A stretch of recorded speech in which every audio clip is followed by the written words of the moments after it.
അഹമ്മദാബാദ് വിമാന ദുരന്തത്തിൽ മരിച്ച മലയാളി നഴ്സിനെ ആക്ഷേപിച്ച ഡെപ്യൂട്ടി തഹസിൽദാർ പവിത്രനെ വെള്ളരിക്കുണ്ട് പോലീസ് ഹോസ്ദുർഗ് പോലീസിന്റെ കൈമാറി.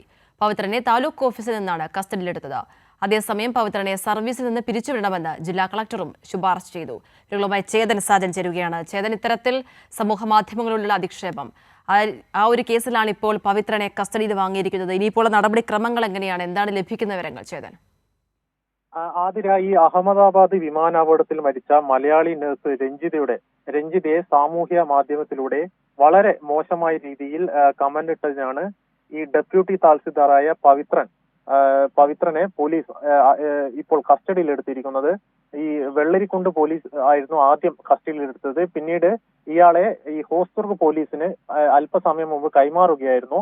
ഇപ്പോൾ ഇയാൾ ഹോസ്ദുർഗ് പോലീസിന്റെ കസ്റ്റഡിയിലാണ്. വൈകാതെ തന്നെ ഇയാളെ അറസ്റ്റ് രേഖപ്പെടുത്തിയതിനു ശേഷം കോടതിയിൽ ഹാജരാക്കുന്നതായിരിക്കും. ഹോസ്ദുർഗ് കോടതിയിലാണ് ഹാജരാക്കുന്നത്. ഇയാളെ സർവീസിൽ നിന്ന് പിരിച്ചുവിടാൻ ഇപ്പോൾ ജില്ലാ കളക്ടർ സർക്കാരിനോട് ശുപാർശ ചെയ്തിട്ടുണ്ട്. രണ്ട് രീതിയിലാണ്. ഒന്ന്, ഇയാളുടെ മേൽ ഇപ്പോൾ വകുപ്പുതല അന്വേഷണം പുരോഗമിക്കുന്നുണ്ട്. മറ്റു പോലീസിന്റെ അന്വേഷണമാണ്.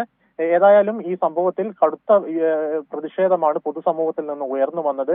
വിവിധ രാഷ്ട്രീയ പാർട്ടികൾ, കക്ഷി രാഷ്ട്രീയ ഭേദമന്യേ വിവിധ രാഷ്ട്രീയ പാർട്ടികളും വനിതാ സംഘടനകളും യുവജന സംഘടനകളും ഇയാൾക്കെതിരെ പരാതിയുമായി മുന്നോട്ട് വരികയായിരുന്നു.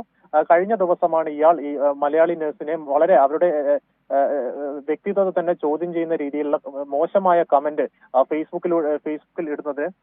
ഈ പവി ആശ്രമം എന്ന ഫേസ്ബുക്ക് പ്രൊഫൈൽ വഴിയാണ് ഇയാൾ ഇത്തരത്തിൽ ഒരു കമന്റ് ഇട്ടത്. കമന്റിൽ വളരെ അശ്ലീലം നിറഞ്ഞതും അതുപോലെ തന്നെ ആ സ്ത്രീത്വത്തെ അപമാനിക്കുന്ന ദ്വയാർത്ഥ പ്രയോഗങ്ങളൊക്കെ ഉണ്ടായിരുന്നു. ഇയാൾ ഇത് ആദ്യമായിട്ടല്ല ഇത്തരത്തിൽ ഒരു അധിക്ഷേപ കമന്റ് ഇടുന്നത്. മുമ്പ് ജില്ലയിലെ മുൻ മന്ത്രിയും അതുപോലെ തന്നെ MLA-യുമായ ആൾക്കെതിരെയും ഇതുപോലെ ജാതീയ അധിക്ഷേപം ഫേസ്ബുക്ക് വഴി നടത്തിയിരുന്നു.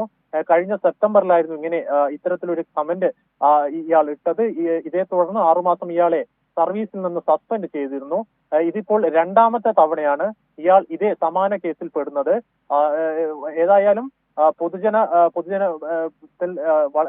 പൊതുജനത്തിൽ വളരെ കനത്ത പ്രതിഷേധമാണ് ഇയാളുടെ ഇത്തരത്തിൽ കമന്റിനെതിരെ ഉയർന്നു വരുന്നത്. ആതിര. ശരി, വ്യക്തമാണ് വിവരങ്ങൾ നൽകിയത് ചേതൻ സാജൻ, കാസർഗോഡ് നിന്നും.